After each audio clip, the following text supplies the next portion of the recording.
free agency in the NHL over the last 2 days has been a wild ride, to say the least. I thought we would choose from the endless list of signings and kind of pick out some of our highlights, winners, losers from free agency. Max, if you have any particular signing in mind that you want to talk about, please lead off here for me. Man, there's so much. I don't think of this in terms of winners and losers so much as riskier and relatively less risky gambles and moves. And we really don't know until next season starts who the winners and losers are, or maybe that's just my way of copping out because I really can't tell on a lot of these deals. The biggest one, of course, probably the one with the biggest price tag next to it, Dougie Hamilton going to New Jersey, because this is a guy who could have, or whose career was started with a pick originally owned by our Toronto Maple Leafs, a player I've followed with a little more interest throughout his career. And it's nice to see him get paid at what he was always projected he could be, but he's really going to have to go out and earn and prove that. So that's a huge gamble for this Devils team and a big statement because it's the kind of move that makes you take a second look at this team and look at the young core of talent that they've assembled over the past few years through draft picks. Look at a guy named Dougie Hamilton moving as a flag being planted in the ground and ask yourself, could this be one of the breakout teams turnarounds? Yeah, I'm not convinced either. Then I think the two easiest winners for me are the teams that just shored themselves up, the Tampa Bay Lightning and Vegas Golden Knights, both making relatively small moves, but re-signing. Tampa Bay Lightning locking up Point long-term, getting some smaller players to some smaller deals and letting Coleman and a couple other pieces go. But I think this a team that now has its core locked up for even longer, still going to be threatening. And I love that Vegas was able to get Alec Martinez signed real quick, as well as Kale Yarncrook, and pick up Evgeny Dadonov. I can't remember who the goalie they picked up to replace Fleury was, but shored that up as well. All right. There have been so many that I can't even come to your aid there. I feel like I'm drowning at sea a little here, so I won't stop drowning, but I'll let you carry the load for a sec. Okay. I have so many different ways I can go. So I'll say first winner, Colorado. They get Landeskog on a long deal. It's too long in my opinion, but it's the price you have to pay to get him back at a decent number.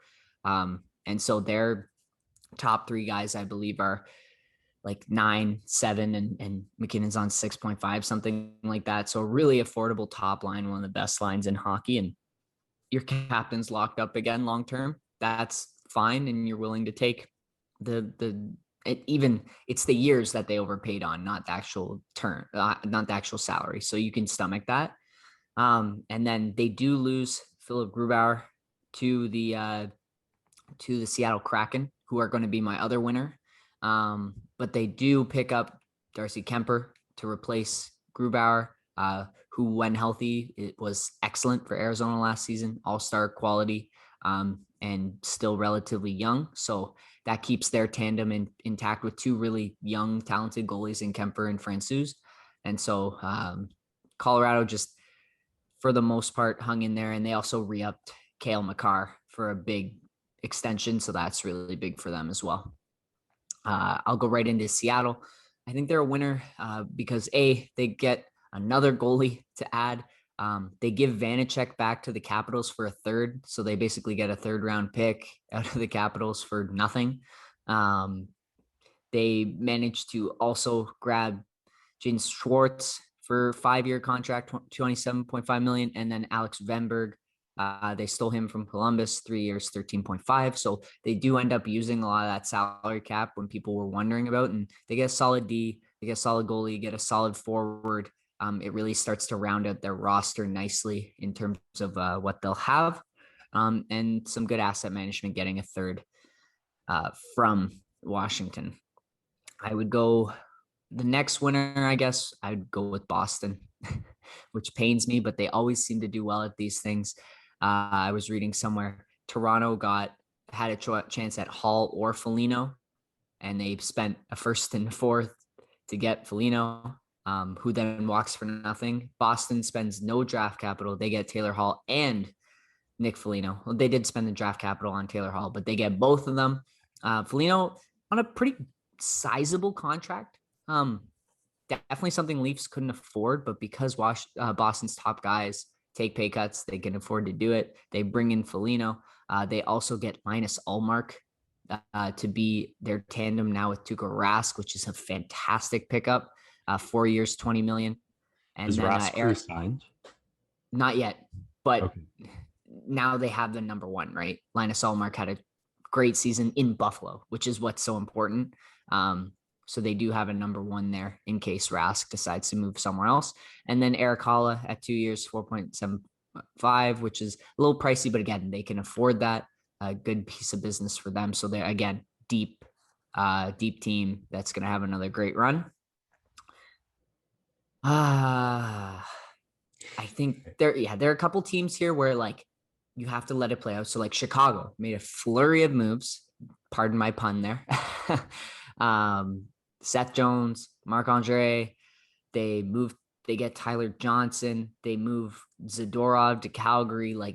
They're all over the place, but it's really tough to see if they're winning or losing. Overall, just I think all of their business stuff just pales in comparison to what the real issue there is. And I don't need to jump into that. And then another team is Vancouver. They basically get rid of all of the contracts bagging them down right now to then have this same issue 3 years from now. That's essentially what they're doing with the OEL, with the Connor Garland contracts. They get rid of Schmidt to Winnipeg for a third. I think actually Winnipeg, out of all the Canadian teams, probably had the best day because they barely did anything. I think I'm going to give the general loser of free agency to Canadian hockey fans. Because Vancouver, I think, doesn't get better and they just postpone their troubles. Calgary spent way too much money on Blake Coleman. 6 years, $30 million is preposterous for a third line player.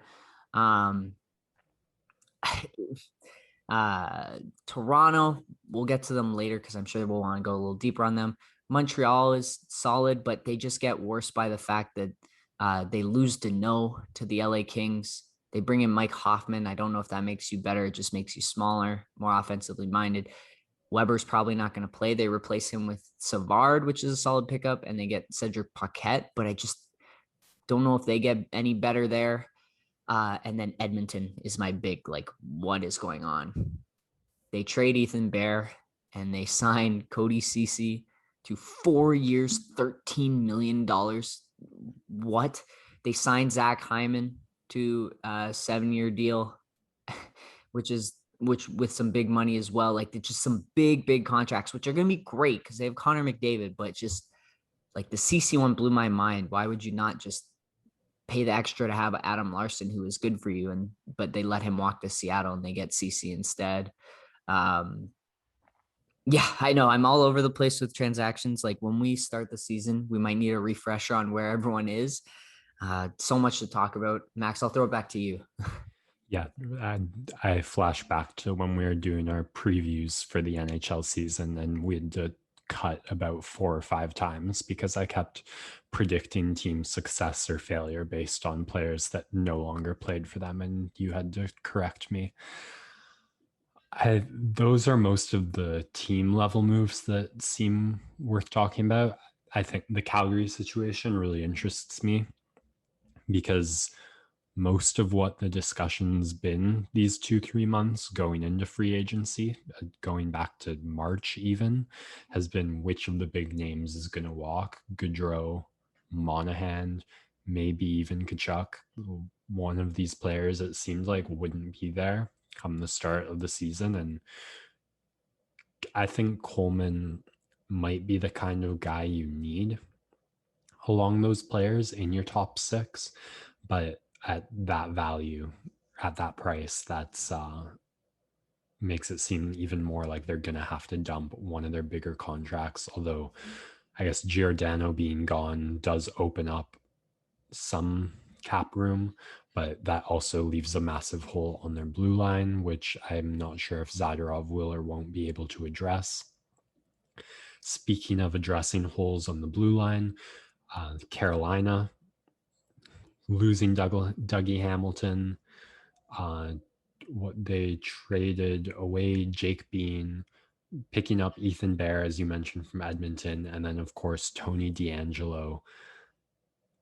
Interesting. Let's just keep going. Yeah. Let's just keep going. Let's not even touch it. Blue line filled.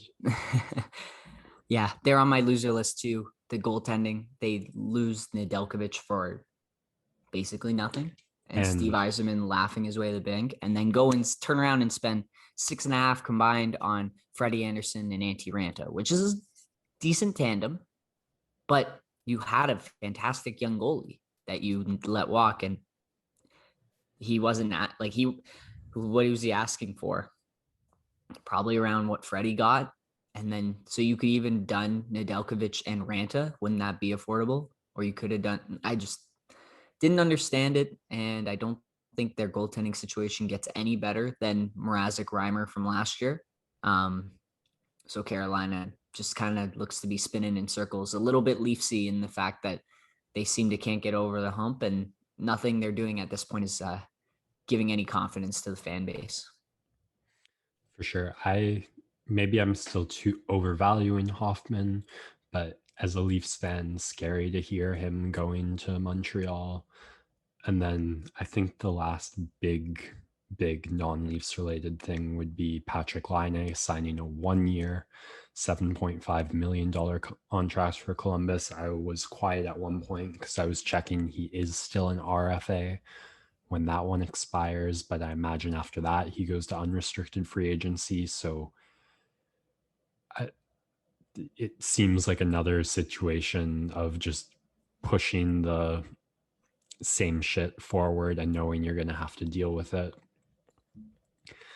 If he has a season similar to the one he just had, probably easier for him to be moved. If he goes back to his old self, has huge goal scoring numbers and point production, then the situation gets a lot more interesting. I don't know if he'd want to play for Columbus or not if he's able to play at his best under this team. A huge part of that will depend on who the head coach they have and what his preferred system is. Also, how he gets along with Jakub Voracek could be very interesting. I like that. Yeah, it puts Columbus in a very different state than the team he arrived at. And there's at least one other elite offensive player he'll get to be alongside. And they still have Max Domi. Yes. So that's actually turns out to be a decent line. Yeah, so that situation, just a combination of things that can't be a boring story. I lied. Speaking of goal scorers and big contracts, we got one more to touch home on.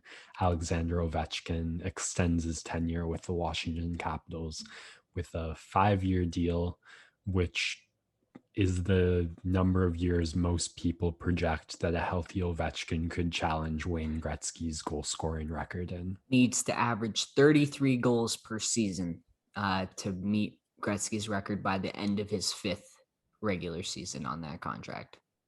What do you think? He's got it? Man, that is going to be a lot of money to be paying a 44-year-old. And 44? He'll be 40 at the end of it. Will he? Yes.